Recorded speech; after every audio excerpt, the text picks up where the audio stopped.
Hi, everybody, and welcome to the Coach Paul Tortorella Show. This is Jack Benedict, and we're going to talk IUP Crimson Hawks football for 2018. Good to have you back, and it's really good to be back and talk with the coach here about a brand new season, which is already underway.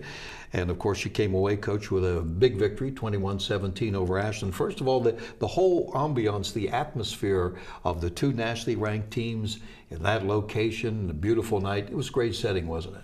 Yes, it was a really good environment. They had a big crowd, nice stadium, good teams. You know, very similar to last year, really, in regards to, probably the game wasn't played as well as it was last year by both teams, but it was still, a close game, and we were fortunate to come out on top. Yeah, it was a thrilling game, went down to the wire again, not quite as much as last year, right down to the final buzzer. And you came out right away, and you didn't waste any time. You got Lenny Williams right away, carry the ball. That was that in the plan all along? Yes. Yeah, we wanted to get Lenny involved in the run game because last year we rushed for over 250 yards with just our running backs.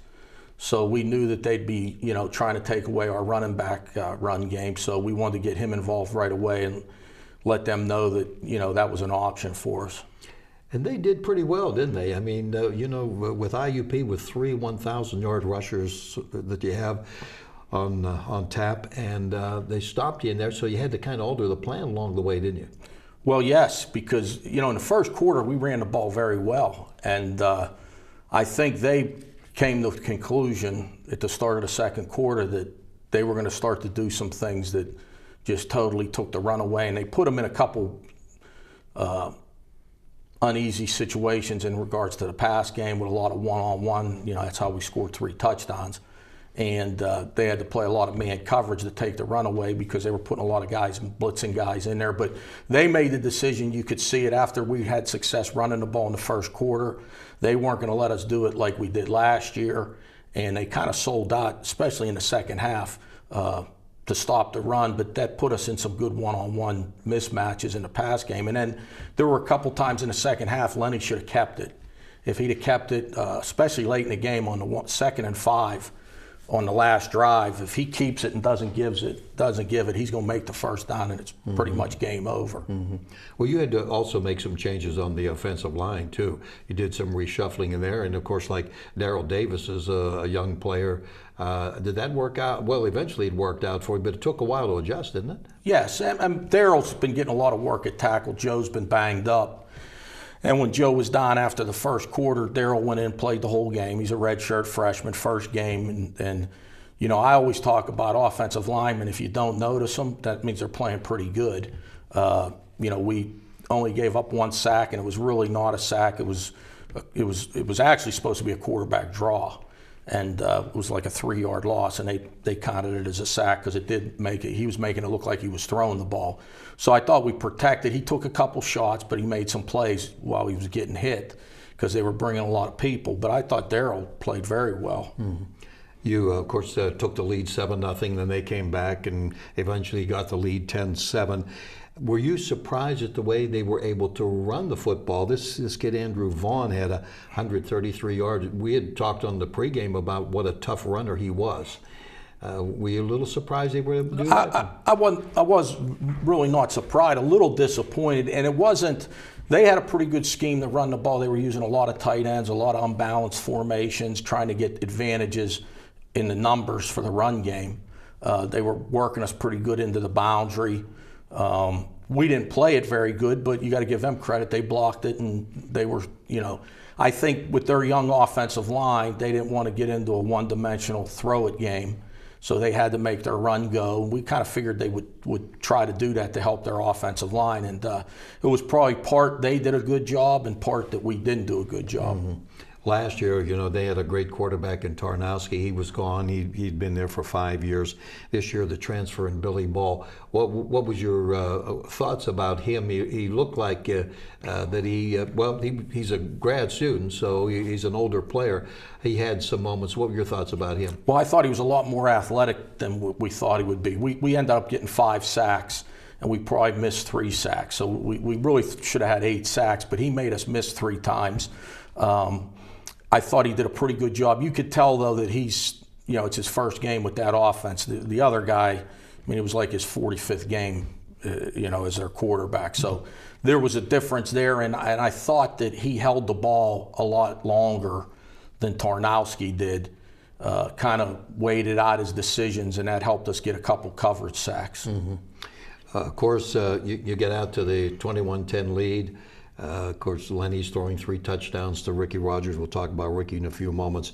So it's 21-16, and almost everybody is thinking, well, this is going to be a 2-point attempt here. What were your thoughts on the sideline when they kicked it? They didn't go for it. It was interesting because right before we were a little bit upset because the play before they ran the ball for the touchdown, it was evident to us on the sideline that the guy had stepped out of bounds 3 yards before the yard marker on 4th down. So we were, fussing about that, so to speak, thinking, game should be over. And the next play, they scored the touchdown. So as this was happening, I told Smitty and the boss, get a defense ready for the 2-point play because they're going to go for 2. Well, they lined up the kick, and we were getting ready to put a guy in who is our best extra point field goal block guy. And I put a squelch on it right away saying, no, let's just let this be. Let them kick. Don't make any, I don't want to call timeout. Let's let them kick this extra point without them realizing that they probably shouldn't be doing it. And if we'd have called a timeout to get our extra point block team out there, they would have more time to think that it probably wasn't the best thing to do would be kick the extra point. So we kind of let it go, and I heard where Lee Owens said, we were getting ready to kick it, and the ball had already been snapped before I could call a timeout and change the call. So I think probably what played into that is it looked like the play before this drive was going to be over, and it was pretty much over. So I think probably it played a part on their side of the ball too. Now they had second life, and then they scored a touchdown, and there was some excitement when it looked like the game should or would have been over. And the same thing with us on defense. So probably that type of dynamic probably got them off their thinking a little bit. But we were glad they did it because now we knew they needed to score a touchdown to beat us. Let me delve into the coaching end for a little bit. From you guys have been around for so long. Coach Owens had been there for 15 years. He said, myself and 10 coaches, we didn't realize till it was too late. How difficult, people say, well, don't they have charts and they have this and that? I mean, things can happen, though, in the course of a game, can't they? You have charts. You're very aware of it as the head coach. The offensive coordinator's probably very aware of it. I really think because of how it went down, with the play before looking like that was it, the game was over, they were going to be out there on defense, and then all of a sudden they scored the very next play. They kind of lost their focus, to be honest with you, because you have charts, and it's fairly easy. That number is easy. When you're down 11 and you score a touchdown, it doesn't matter even at what point in the game, you go for 2. Now, if this was the third quarter, the extra point's not a bad call, because the numbers are the numbers. But that number, when it's 11 and it's the fourth quarter, and you cut it to a point to where you need a 2-point play to make it 3, it's pretty obvious that's what you do. And I guarantee their chart said that. But I think the way the whole thing went down kind of got them off what they really wanted to do. A lot of emotion in the game, no question. You mentioned and alluded to it earlier, 5 sacks. Your defense then really stepped up, didn't they? Second half, they came on strong. Talk about them a little bit. Well, I think we have 2 defensive ends that are special. Easterling and Tillman are as good as anybody anywhere. So we expect them to get 2 sacks a game, to be honest with you. If you block them one-on-one and don't double team them, they should get 2 sacks a game. I think the thing that was added into that, Mitchell, one of our inside guys, got a piece of a sack, and a couple of the sacks were actually coverage sacks. He took his time, read his progression. We had everybody covered. And then eventually we got the sack. Now, the one at the end of the game on 3rd down, Easterling just beat his man, and that was a sack all the way. When you talk about the defense as a combination of a lot of people, but we know that J.R. Stevens, who came out as an All-American last year, he made some big plays for you too, didn't he? Yes, very so in that last drive. They kept throwing the slant. He kept tackling it for a short gain, and it kept the clock running, because it obviously is not an incomplete pass, and they're not making a first down. So in the long run, they probably were better off throwing it incomplete on a couple of those. When you throw a slant and gain 3 yards, it's going to be 25 seconds. So they lost some time in regards to the number of plays they could run. And when we got this, tackling them inbounds is what we, in a 2-minute situation, that's big. And the things we talk about is tackling them inbounds, make the clock keep running. And if we get a sack or an offensive holding call to get them way behind the chains, we should definitely stop them in a 2-minute situation. And we got that. Yeah. Well, it looks like you got a good combination on offense with Lenny and Ricky Rogers, who is a transfer from West Virginia. He's the PSAC Western Division Player of the Week, the 3 touchdown. He makes some catches that maybe others can't make. Can he tell us what your scouting report was on him? Well, we always had known about him. He grew up in my hometown, and then went to played for Gateway, then went to West Virginia, and they liked him down there, but he wasn't getting a lot of playing time. And for his grad year, his 5th year, he wanted to play more. And West Virginia was great about it. They released him. And like I said, he probably would be playing for them, but not a whole lot. He'd still be playing for them, but he wanted to play. So Anthony Leonard, a former West Virginia guy on our staff, got in contact with him. And right away, I think this was even before second semester of school started, he had told us he was going to come in the fall. So it was great. We didn't recruit really any other wideouts at that juncture. And anytime you can get a big body, 6'2", very long, very athletic, got great feet, knows how to play wideout. He's been schooled well at West Virginia. So it was we thought a can't miss type deal, and the first game kind of showed that. I would say so.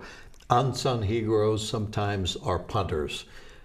Nico Ruiz, wow, what a job, huh? Absolutely. We had 3 punts, and all 3 were very big positive plays, especially the last one. You got all the momentum where we get stopped, and now we got to punt. They're going to get the ball back. They're down 4 with 1.5 minutes to go. We're punting backed up inside our own 20, and he hits a bomb. And then we do a great job covering it.